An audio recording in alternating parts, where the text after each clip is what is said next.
39, presque centre-ville Montréal. Bon vendredi, merci d'avoir choisi Tête de proue. Moi, j'ai été fascinée par le papier ce matin, écrit dans la presse, la chronique d'Yves Boisvert, qui parle de la folie de l'affaire Mailloux. Le médecin, le psychiatre est en bout de ligne avec nous. Bonjour, Dr Mailloux. Oui, bonjour Caroline. Un excellent papier de Yves Boisvert qui, en fait, moi, me fait réaliser l'acharnement que tant le Collège des médecins que le syndic a eu sur vous là, depuis ces dernières années. La Cour d'appel du tribunal des décisions dit le Collège des médecins s'est carrément acharné sur vous, Dr Mailloux. Ben, ça fait 15 ans, là, tu dis ces dernières années. Ça fait 15 ans avec intensification depuis 2006, depuis 8 ans. C'est big, là. Et là, on vous amène... Et ce qui est big aussi, c'est qu'on vous fait passer de 5 ans à 5 mois. À 3 mois. À 3... Donc, sur un des chefs. Oui. Qui concerne même pas ma pratique médicale. Et de 5 ans à 5 000 d'amende. 5 ans de radiation. À 5 000 d'amende sur 4 chefs. C'est immense comme rectification par le tribunal des professions. Qu'est-ce qui a jamais marché entre vous et le Collège des médecins pour en arriver continuellement à devoir vous retrouver devant les tribunaux? Oui. Y a-tu un os? Ouais. J'ai aucun problème avec le Collège des médecins. C'est mon ordre professionnel et je suis toujours très respectueux. Par contre, j'ai aucun respect pour Mario Deschaines, le syndic, qui vient d'être nommé syndic adjoint, soit dit en passant. C'est que j'ai Mario Deschaines accroché à mon orifice anal depuis 15 ans. Ouais, mais... J'ai hâte que quelqu'un lui demande c'est quoi son bug. Mais c'est quoi son bug, Doc Mailloux? Pourquoi il y a... Je connais pas le gars. Pourquoi il n'a jamais accordé d'entrevue. J'ai aucune idée. Mais ça vient d'où cet acharnement-là? C'est parce que là, c'est... Aucune idée. Ça, demandez-leur, demandez-lui. Il parle pas. Est-ce que Yves Lamontagne, qui était le président à l'époque, aurait quelque chose à voir avec ça? Je le sais pas. Mais mon ordre professionnel, j'ai aucun problème. Aucun problème avec mon ordre professionnel, puis aucun problème avec mes patients, aucun problème avec mes confrères médecins en Mauricie. Je cherchais l'erreur. Ce qui est intéressant dans la folie de l'affaire Mailloux de Yves Boisvert dans la presse ce matin, c'est qu'il met en parallèle votre cas, Doc Mailloux, et d'autres cas, entre autres celui de Claude Gauthier.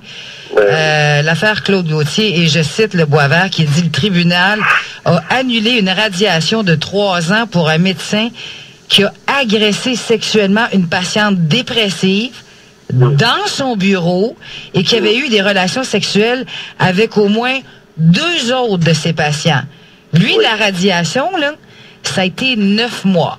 Vous avez tenu des propos qui étaient questionnables, tout le monde en parle, et c'était 5 ans.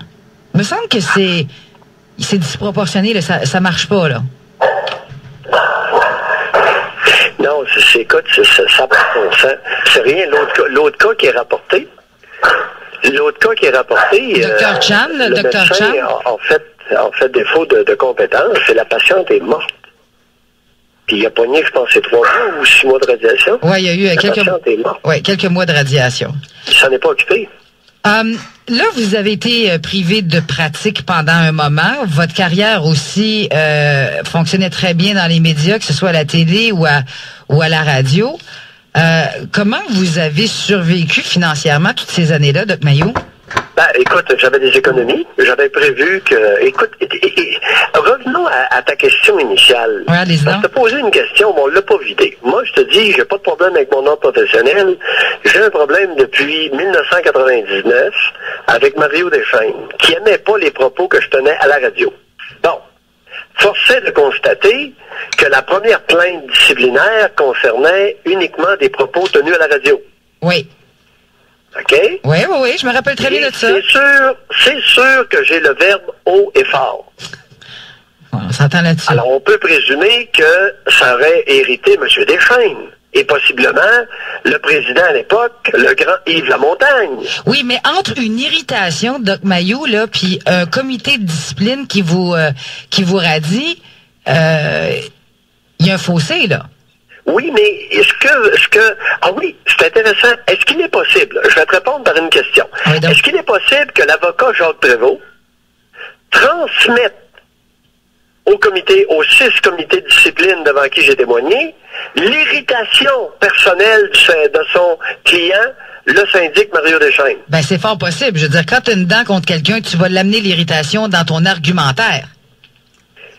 Ben, moi, ça, en tout cas, Ce qui est surprenant, c'est comment se fait-il que les 6 comités de discipline ont tous versé dans la démesure la plus abjecte si on prend en considération les résultats tout récents du tribunal des professions.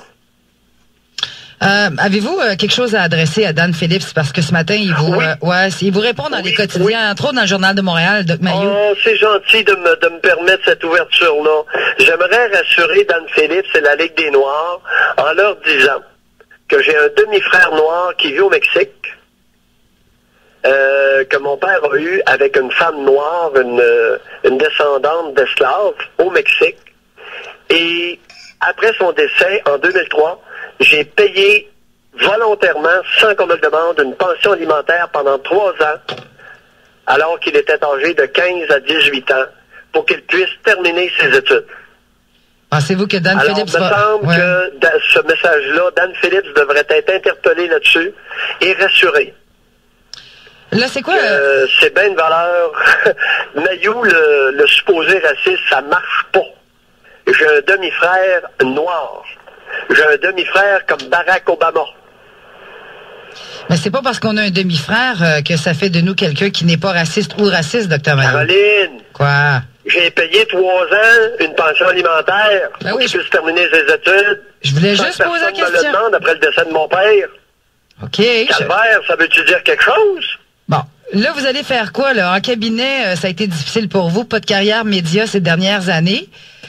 Vous avez été économe. Vous avez eu de l'argent de côté. Là, maintenant que tout ça semble pour... Y a-t-il d'autres causes qui sont devant le collège, puis devant le tribunal, puis devant le syndic, là? Alors, c'était la dernière que j'avais derrière moi. Elles sont toutes devant moi maintenant. J'en ai 2 autres, pour ton information, 2 dossiers disciplinaires qui sont pendants devant la Cour d'appel du Québec. OK. Et il va y avoir une conférence téléphonique avec Madame la juge en chef de la Cour d'appel du Québec, l'honorable Julie Dutil, mercredi, à 3h15, pour gérer l'instance, c'est-à-dire déterminer comment nous allons fonctionner avec les 2 dossiers qui sont devant la Cour d'appel du Québec actuellement. OK. Entre-temps, pas de carrière dans les médias, pas de... Entre-temps, je concocte, je rédige une requête en sursis et en révision judiciaire de la radiation de 3 mois et des amendes de 5 000 $ pour pouvoir retourner en pratique le plus rapidement possible.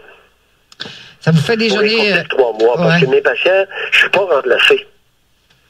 Je suis pas remplacé par aucun psychiatre. Je n'ai jamais été remplacé pendant toutes mes radiations, ce qui est inadmissible de la part que ça, le Collège des médecins, par exemple, c'est sa mission, là. Le syndic aurait dû, en me radiant, sachant que j'étais le seul psychiatre dans le comté de Masquinongé, me remplacer.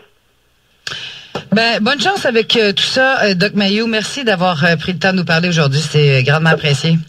Ça me fait plaisir. Salut, Bye. Doc. Salut. C'était donc Dr Mayou. Là, finalement, le tribunal des professions a dit le Collège des médecins s'est acharné sur le cas du Doc Mayou. Là, on revient sur cette histoire-là.